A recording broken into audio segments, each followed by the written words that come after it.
अस्सलामुअलैकुम and welcome back. I hope आप सब ठीक होंगे। इस लेक्चर में हम 6.2 की एग्जांपल्स करेंगे। हम एग्जांपल 1 से स्टार्ट करते हैं। इस एग्जांपल में हमें कहा गया है कि जस्ट अपने क्वेश्चन को सिंप्लीफाई करें। देखिए एक बात, अगर आपने 6.2 को अच्छे से समझ लिया है तो ये एग्जांपल आपके लिए बहुत ही ज़्यादा सिंपल है। ठीक है, चलिए स्टार्ट करते हैं। सबसे पहले अगर हम फर्स्ट टर्म को देखें तो इसके न्यूमरेटर से वो पहले ही सिंप्लीफाइड फॉर्म में, उसको हम एज इट इज़ रहने देंगे। डिनोमिनेटर में फैक्टर्स बन रहे हैं। 2 को एक्स स्क्वायर से मल्टीप्लाई करें तो आता है 2x स्क्वायर। 2x स्क्वायर तो इसका फैक्टर बनेगा x square -2x minus x plus 2। Okay, -2x minus x which is -3x, -2x multiply by -x which is 2x square. Okay, second term पे move करते हैं। न्यूमरेटर तीनों terms के बहुत simple हैं, वो एज इट इज़ रहेंगे। ठीक है, और डिनोमिनेटर में फैक्टर बनेंगे। इसके फैक्टर बन जाएंगे x square minus 3x minus x minus 3। Okay, अगर हम देखें तो ये एलसीएम, हमने ये भी देखना है हमारे ये फैक्टर ठीक है या नहीं। अगर ये वाले हम फैक्टर बनाएं, इसको हम साइड पे कर लेते हैं। X square minus 3x। अगर आपने डायरेक्ट फैक्टर बनाने हैं तो आपने जिस क्वेश्चन में आपको डाउट हो आप उसका रफ साइड पे उसका चेकिंग कर सकते हैं। एक्स को कॉमन लिया तो x माइनस 3, -1 को कॉमन लिया तो x प्लस 3। अब आप देख सकते हैं कि हमारे दोनों चेंज हो गए हैं। ठीक है, हमारे दोनों फैक्टर इनको सेम होना चाहिए था लेकिन ये चेंज हो गया। सो आई थिंक कोई मिस्टेक मुझसे हो गई है। अभी देख लेते हैं। ये देख, यहाँ पे प्लस था। ठीक है, अगर यहाँ पे प्लस होगा तो यहाँ पे भी प्लस, यहाँ पे माइनस आ जाएगा तो ये बिल्कुल ठीक हो जाएगा। ठीक है, जिस तरह मेरे से मिस्टेक हो गई इस तरह आपने मिस्टेक नहीं करनी। ठीक है, प्लस इसके फैक्टर अब हम चेक कर लेते हैं। इसके फैक्टर बनेंगे -3 एंड -2 प्लस। कुछ क्वेश्चन में ऐसे होगा जिसके फैक्टर थोड़े से डिफ़िकल्ट होंगे, बाकी ऑलमोस्ट सब क्वेश्चन में फैक्टराइजेशन बहुत ही ज़्यादा सिंपल है। यहाँ पे हम न्यूमरेटर से अगर x को कॉमन ले तो हमारे पास आ जाएगा x माइनस 2। आप कॉमन ले। ठीक है,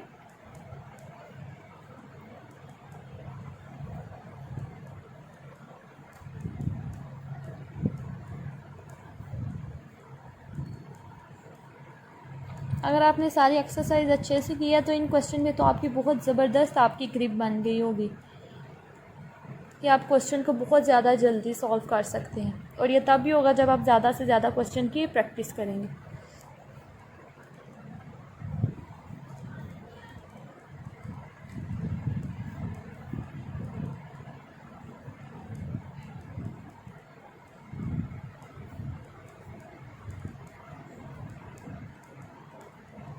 ओके, यहाँ तक तो सिंपल था, जस्ट वो कॉमन लिया और उनको क्लोज़ किया।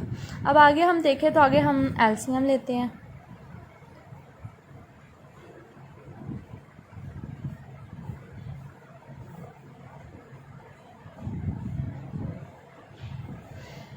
एलसीएम में हमारे पास जो फैक्टर्स हैं जो रिपीट हो रहे हैं उनको एक दफ़ा ही लिखेंगे और जो वैसे हैं उनको लिख लेंगे। ठीक है, बेसिकली 3 फैक्टर्स हैं हमारे पास। ठीक है, x माइनस 1 2 दफ़ा था उसको एक दफ़ा लिखा है, x माइनस 2 2 दफ़ा था उसको एक दफ़ा लिखा है, एंड x माइनस 3 को भी एक दफ़ा लिखा है। अब अगर देखें फर्स्ट टर्म में ये 2 फैक्टर्स हैं, ये वाला फैक्टर नहीं है, इसका मतलब है इस फैक्टर को ऊपर हमने क्या कर देना है, मल्टीप्लाई। x प्लस 3 ऑलरेडी ऊपर है था, अब x माइनस 3 के साथ मल्टीप्लाई कर देंगे, प्लस x प्लस 2 ऑलरेडी है, x माइनस 2 इसके पास नहीं है, उसके साथ मल्टीप्लाई करेंगे। यहाँ पे x प्लस 1 ऑलरेडी है, x माइनस 1 के साथ मल्टीप्लाई करेंगे। ओके, अब मल्टीप्लाई करने के बाद जस्ट इसको सिंप्लीफाई करेंगे, इन सब टर्म्स को आपस में मल्टीप्लाई कर देते हैं। अब अगर ये देखें एक दफ़ा प्लस में एक दफ़ा माइनस में है तो हम इसको लिख देते हैं एक्स स्क्वायर माइनस 9 प्लस इसको हम लिखेंगे एक्स स्क्वायर माइनस 4 और इसको लिखेंगे एक्स स्क्वायर माइनस 1। अब इसको मज़ीद सिंप्लीफाई करते हैं न्यूमरेटर को। 1 प्लस 2 प्लस 3 ये हो जाएगा 3x स्क्वायर, -9 -1 -10 एंड -14।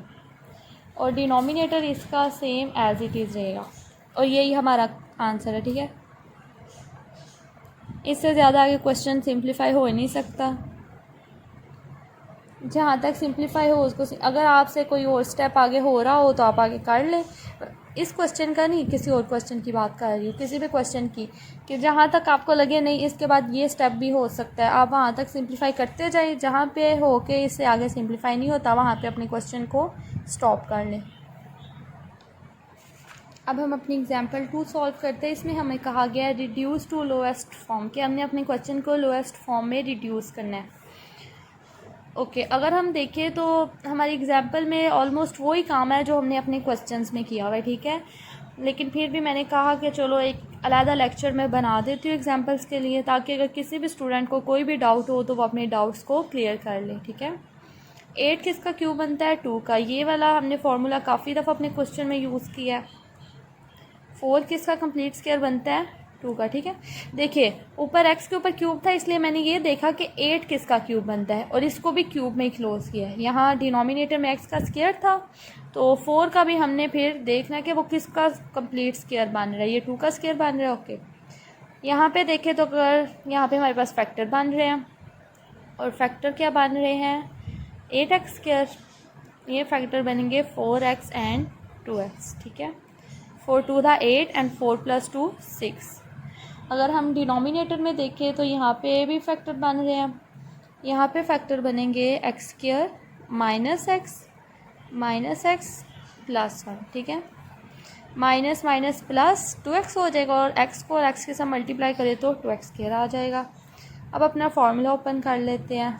यहाँ पे डायरेक्ट मैं कर रही हूँ a - b a² plus ab plus b square. Denominator में एक दफ़ा प्लस में लिख लेते हैं और एक दफ़ा माइनस।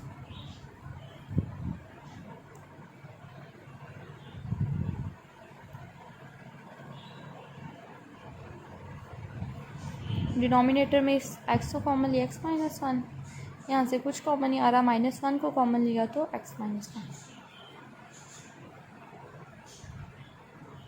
ओके, अब हम देखते हैं, चलो एक स्टेप और कर लेते हैं।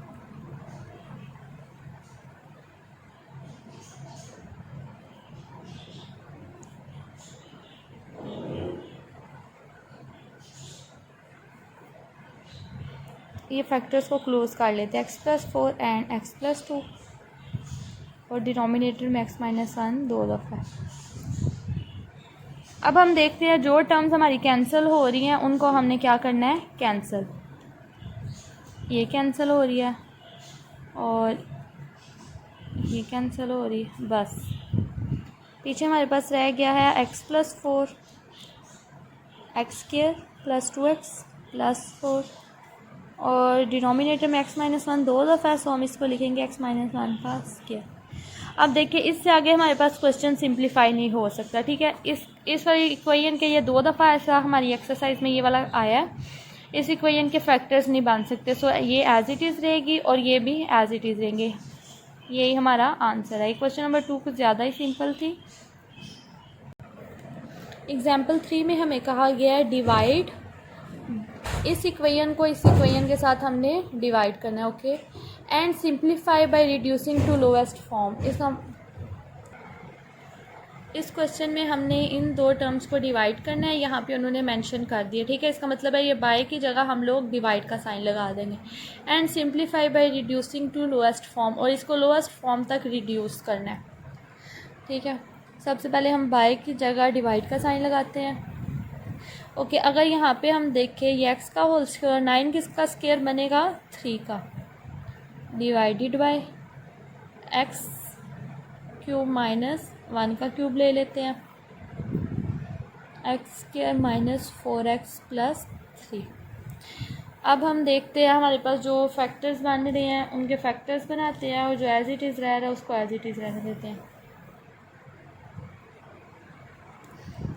यहाँ पे इसके फैक्टर पॉसिबल नहीं है, क्योंकि x² आएगा ना, x² को 1 से मल्टीप्लाई करने से हमारे पास आएगा x²। ओके, सो x² को अगर एक्स और एक्स इसका फैक्टर बनाए, आंसर एक्स स्क्वायर तो आ जाएगा, पर इनको प्लस करने से आंसर 2x आएगा। इसका मतलब है इस इक्वेशन के फैक्टर्स पॉसिबल नहीं है, ये एज इट इज़ रहेगी।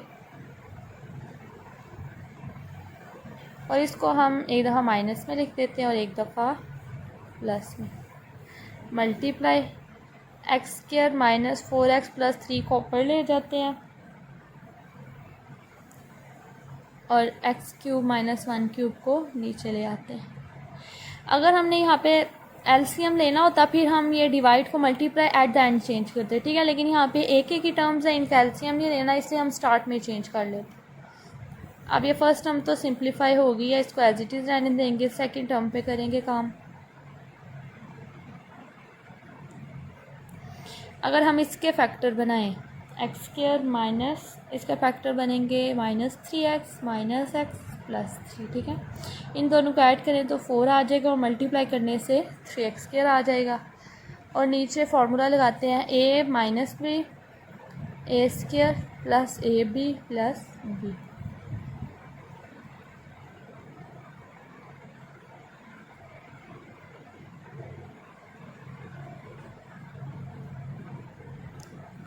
एक्स को कॉमन लिया तो हमारे पास आ गया x माइनस 3, माइनस 1 को कॉमन लिया तो x माइनस। अब हमारा क्वेश्चन ऑलमोस्ट सिंप्लीफाई हो गया। अब कैंसिलेशन का स्टेप करेंगे। एक दफ़ा हम इसको भी क्लोज करके लिख लेते हैं।